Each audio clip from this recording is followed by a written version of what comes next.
We're in this series that I've called Simple Life, and I guess in many ways when I called it that, I was hoping that was going to be a reality for us. Sometimes you just talk it into existence, you hope, and the more we say we're living a simple life, maybe it will actually be truth as time moves on. But we spent a few weeks looking into God's story, and we've seen how at times God's people complicate their own lives, and life is harder and heavier than it has to be. We make life harder than it has to be when we chase after things that ultimately aren't going to be everything we thought they were going to be when we find them. We chase after those things that are really unattainable, or maybe things that won't last. And at times we make life heavier than it needs to be when we carry burdens that were never ours to carry.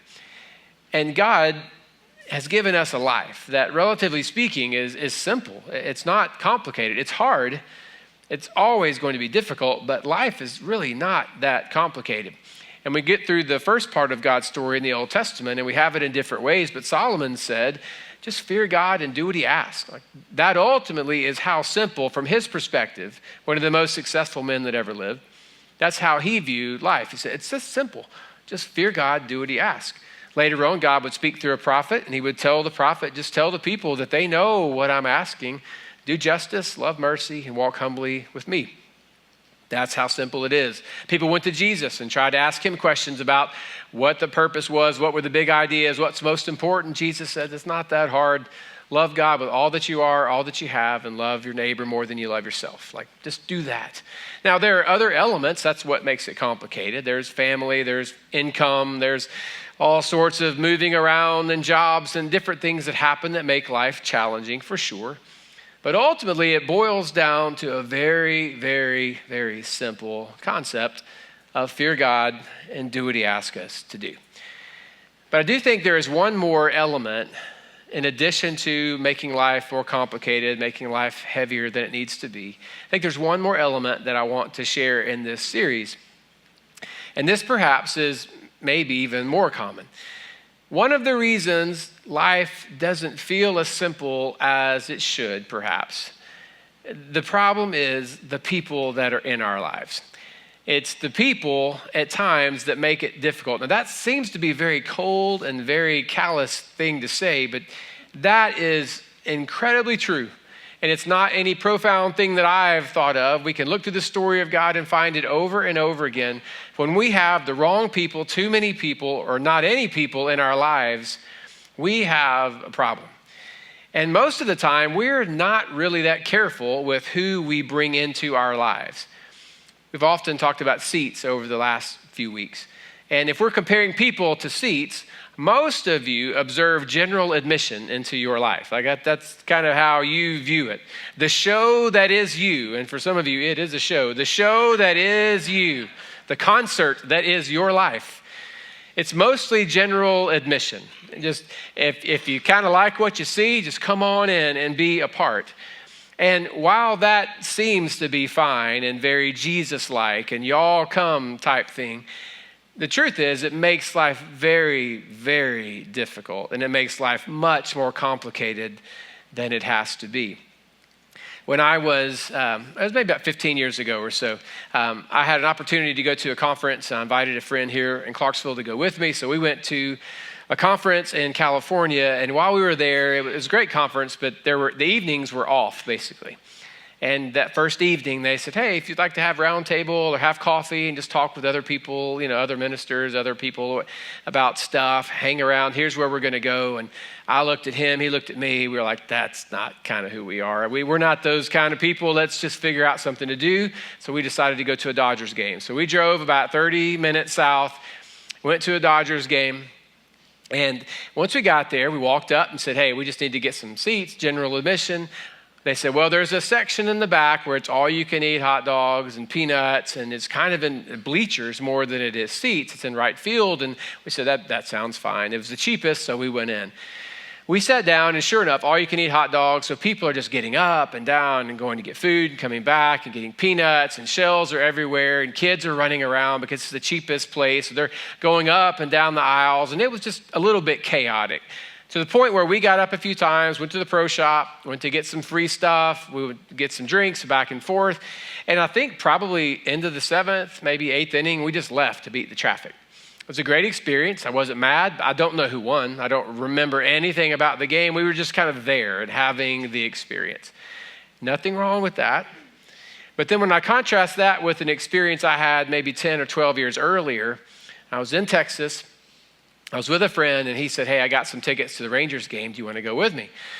I said, how much are they? He said, don't worry about it. It's on me. I thought, well, I'm not going to argue with that. So I'll take a free ticket, and we'll go. And I said, who are they playing? He said, they're playing the Dodgers. It worked out pretty cool for me. So I get to watch my childhood team play this other team that I kind of adopted, the Texas Rangers, once we moved to Texas.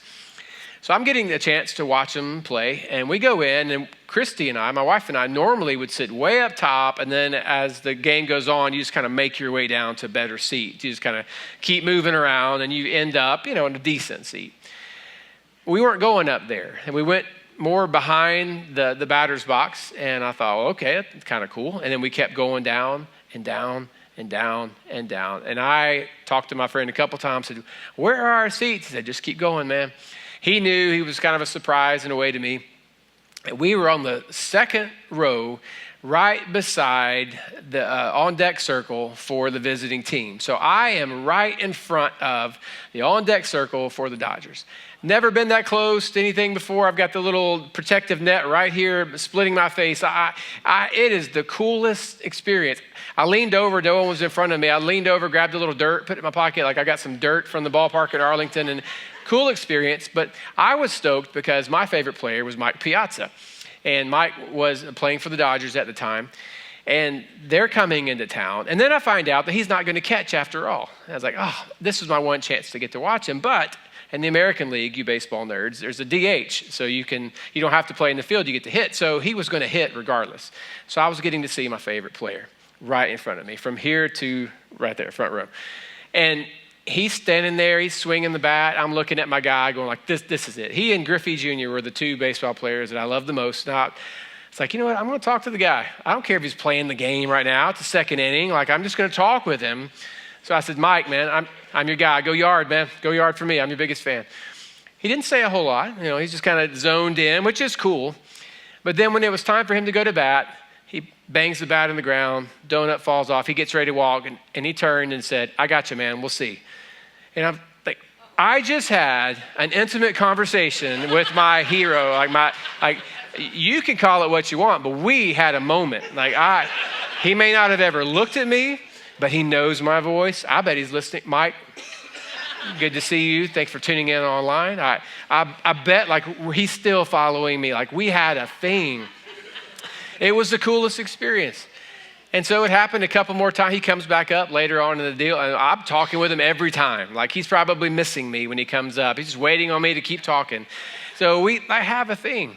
Now, in contrast to the experience I would have later at Dodger Stadium, where actually the team, that was my place, but I don't remember who won. I came and left. I was probably arriving late. I definitely left early. That experience there at the Rangers game and that reserve seat, I didn't get up.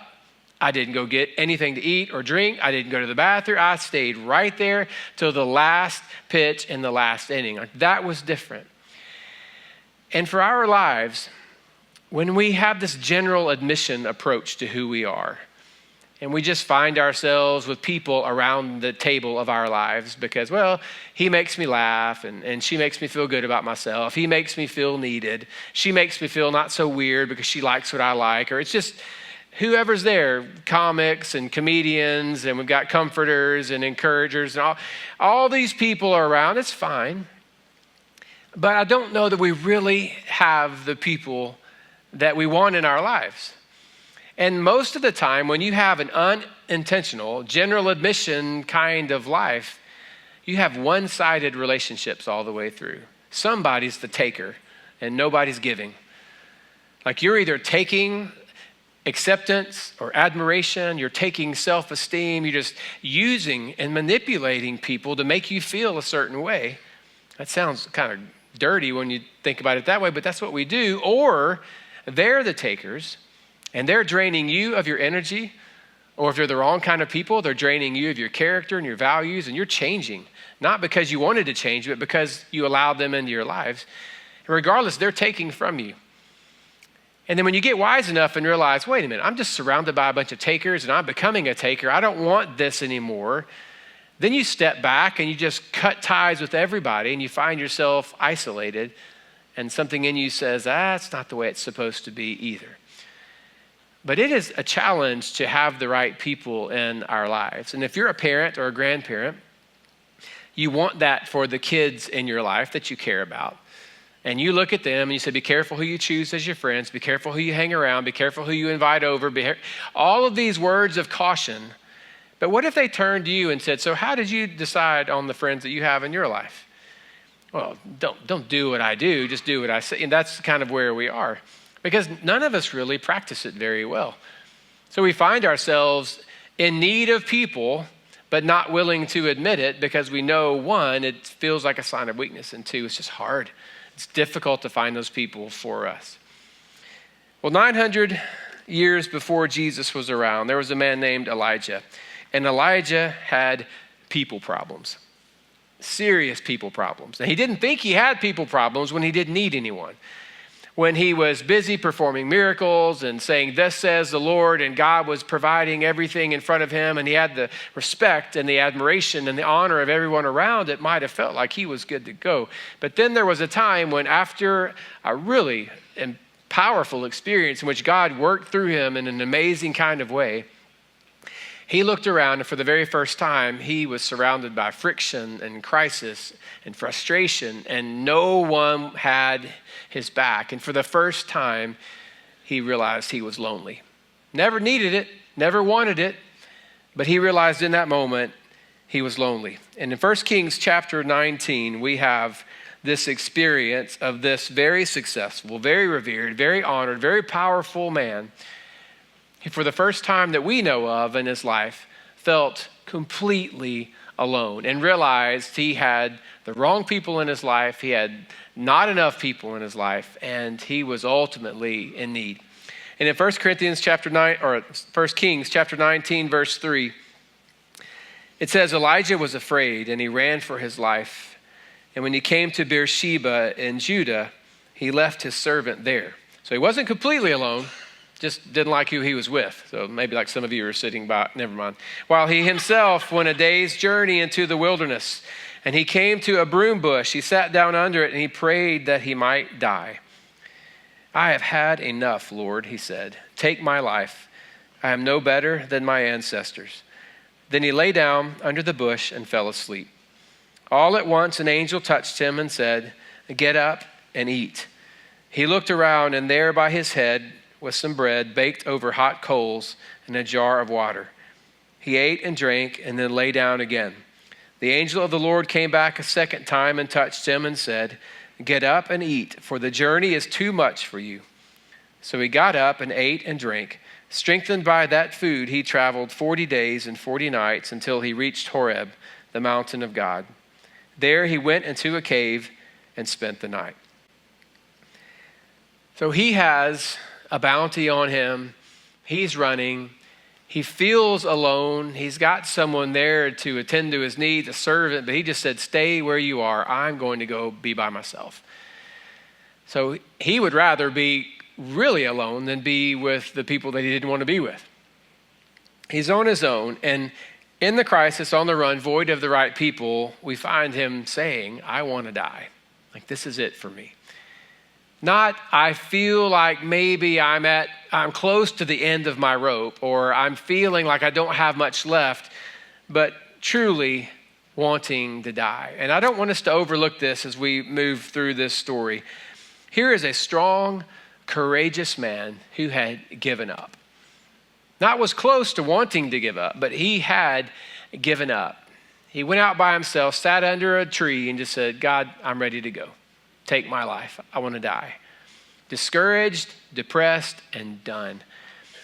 And I don't want us to overlook this, because there are going to be times when you, as strong as you are, as capable as you are, as experienced as you are, as independent as you are, there are going to come times when you are going to feel done.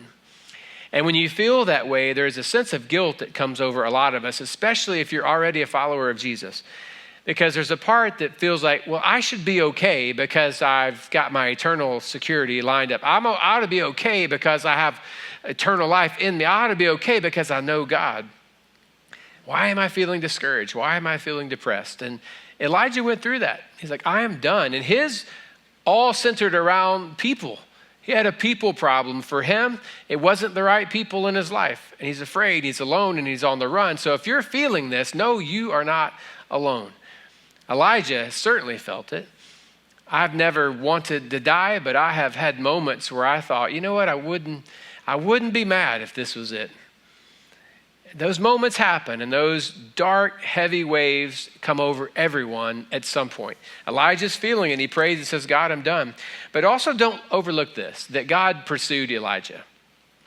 Elijah didn't go out in the middle of nowhere saying, I need to go meet with God and find myself here. No. He said, I want to go die out there. And then God chased him down and said, you need to eat. You're hungry. You need something in your body right now, so let me serve you. And God literally makes him breakfast right there. He provides for him. He gets his strength, and then he travels on to this very important and very holy place called the Mountain of God, Horeb. He goes there, and while he's there, and this is the part where some of you probably remember the story if you've read through this ever just once. There's a moment where he experiences an earthquake, and then these tornadic winds, and then he has fire that he sees as well. And you would think that is the supernatural moment here, and it wasn't. God then whispers after all that's over with. And in verse 13, in 1 Kings 19 still, it says, a voice said to him, what are you doing here, Elijah?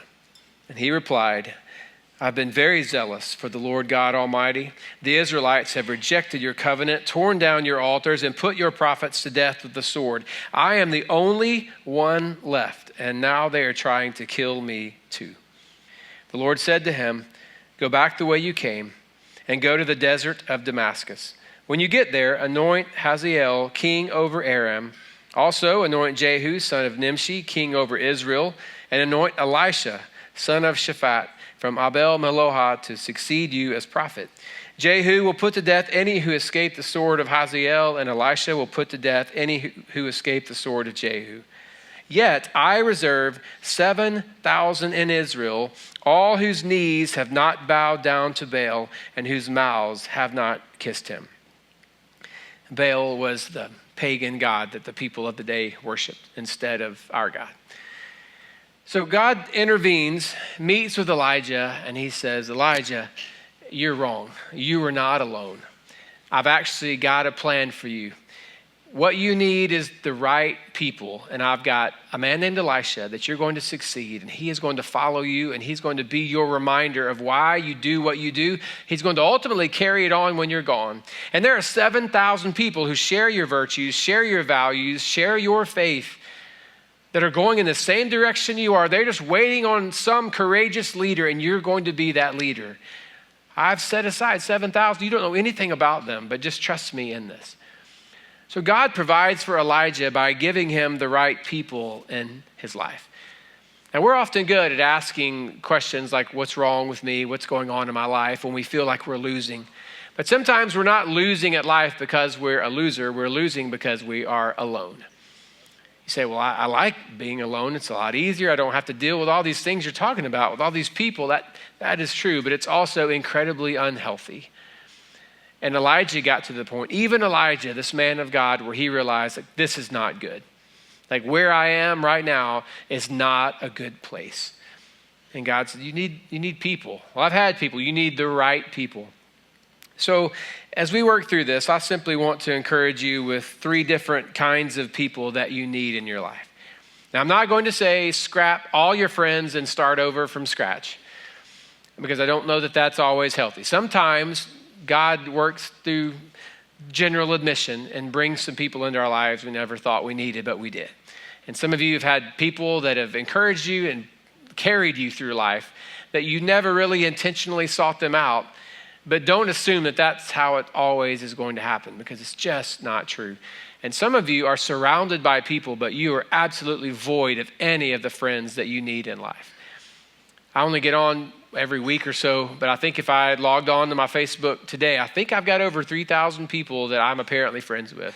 Well, you know that's wrong. I do not have 3,000 friends. I know 3,000 people, or at least I have 3,000 people that one of us was afraid to decline the request at some point. But I know these people, but they're not my friends, not all of them. I don't know anything going on. I wouldn't even know how to begin to reach out. I don't know that they have my back. Friends is a word that is really difficult to understand right now because of how flippantly we use it. But here's what we do need. One, we need someone in front of me. I need someone who has been where I've been, and someone who I wouldn't mind looking like them. I wouldn't mind looking like them at the end of this journey. It doesn't mean you're trying to do exactly what they do, but you know what? My life wouldn't be so bad if I ended up just like they were. You need someone in front of you. I call it a challenger because we need someone to challenge us and ask us the hard questions. Like, why are you doing that? Where are you going? Why are you talking to her? What was that all about? Why did you say that? Why? Most of the time, when people start to question that, we get really, really defensive. I know I do. I mean, I get incredibly defensive with questions like that because most of the time I haven't really thought it all the way through, and I'm figuring it out as I'm going. And oftentimes I'm realizing halfway through this was a bad choice, but I don't want to admit that. And so when I get questioned, I immediately just begin to fire back. I know that about myself. And my family knows that about me as well. And so the creative ways in which they ask me questions is almost comical. It's like, well, this seems like a great idea. However, have we also, I'm just like, just say it. Like, what are you trying to say? Well, Dad, you're dumb. Okay, just say it. Like, just get it out and let's move on. Because yes, I'm angry with that, but someone has got to challenge me. I need someone there in front of me asking me those hard questions. But it's a lot easier when it comes from people I know actually care about me and are praying for me, who understand what I understand, what I value, what I want to do, where I want to go, and how I want to be. That it comes a lot easier from those people. And you need those people in your life. Now, Elijah didn't necessarily have that person. That was one of the struggles. But did you notice the first thing that happened when God met with him? All three times. And one of them I skipped over, but under the bush, and then twice at the mountain, God's like, what are you doing here? Why are you here? What's going on? Just the question, what are you doing here? And we need someone in our lives that maybe we give permission to say, ask me the hard things because I don't want to have any more regrets. Now, if it's the wrong person, we don't respond correctly, but that's why it's intentional. That's why the general admission way of living is not always the best way. It's saying, I'm inviting you into my life. I'm willing to be honest with you. I want some encouragement here, but I want it in this way. Ask me those questions. So we need someone asking us the questions, someone in front of us, and then someone beside us. We need an encourager. We need someone who is willing to also look at us and say, you got this. Well, you don't even understand. It doesn't matter. You got this. I believe in you. I think that's another way of saying grandma. But we need someone who believes that everything you do is going to work out. Like, you've got this. You can do this. And I don't know if I would have experienced half of what I've experienced in life that I'm thankful for without those people in my life encouraging me. And some of them are here in the room. People that I just get confidence from being around. I get courage. I find courage when I'm with them in my life. And maybe they're saying, you can do this, you can do this. And maybe they're walking away going, God, help them. But I don't know, but they don't tell me. They just tell me I can do this, and I'm thankful for that. So I've got someone challenging me and someone giving me courage right beside me, and then also someone behind me. And by that, I mean that reminder. Elijah ultimately would have Elisha as his reminder. He'd have those 7,000 people that were saying, let's go. We've been faithful to God as you've been. But then also we need that person behind us who is that reminder. And those are usually those people where when you've made a decision to do something, you turn and realize who's watching. You're like, maybe I shouldn't do that. Maybe I don't do that. And sometimes those people who are the reminders in our lives, who are looking to us to say, how do you navigate through this? How do you get through this? Sometimes they're the ones that save us from ourselves. And if you have the blessing of having a child, you've probably experienced that before. Maybe you just have people around you, people that work for you, people that are like an understudy with you, and they're watching you and wanting to know, how do you work through this? How do you get through this problem? And when you're wanting to just shove away and cast aside everything that you've held dear for so long, you stop and say, no, somebody's watching. I'm teaching, I'm leading, I'm leaving a legacy here. And it changes things for us. So someone behind us. 900 years after Elijah lived, Jesus walked the earth. And Jesus selected, as most of us know, 12 people to be in his life, to know him in a way that others did not, to hear things others would not, to see things others would not, to have access to him that others would not have. They were not perfect. They had all different kinds of gifts. Some of them were going to turn their backs on him. One of them was going to sell him out altogether, but he still chose those 12 to be a part of his life. And the ultimate picture we have of them is the last time they were all together prior to his death at that Last Supper, when Jesus washed their feet and he had a meal with them and explained to them what he was going to do for them. All of them, even the one who was going to sell him out, even the ones that were going to betray him, even the ones that were going to walk away. And that Last Supper is a picture of our spiritual family. It's who we are when we gather together. We all have different gifts. Some of us are putting on faces. Some of us are pretenders. Some of us are just here hoping it catches along the way. Some of us are doubters. Some of us are critics and cynics. Some of us are liars. Some of us are addicts.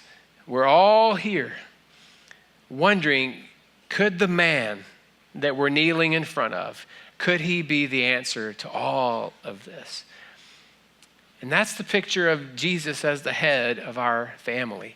And when we gather together as a church, we're gathering together saying, I don't know if I get all these people. I don't know if I even like all these people, but we have the most important thing in common, the one to whom we kneel, the one to whom we worship, the one that we have surrendered our lives to. We have that in common together. So in just a moment, we're going to take the Lord's Supper together as a church family.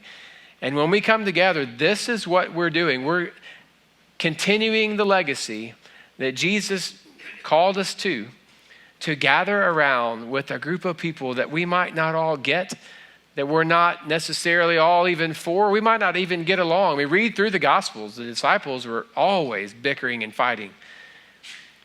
But we come together putting all those things aside, saying this is what is most important.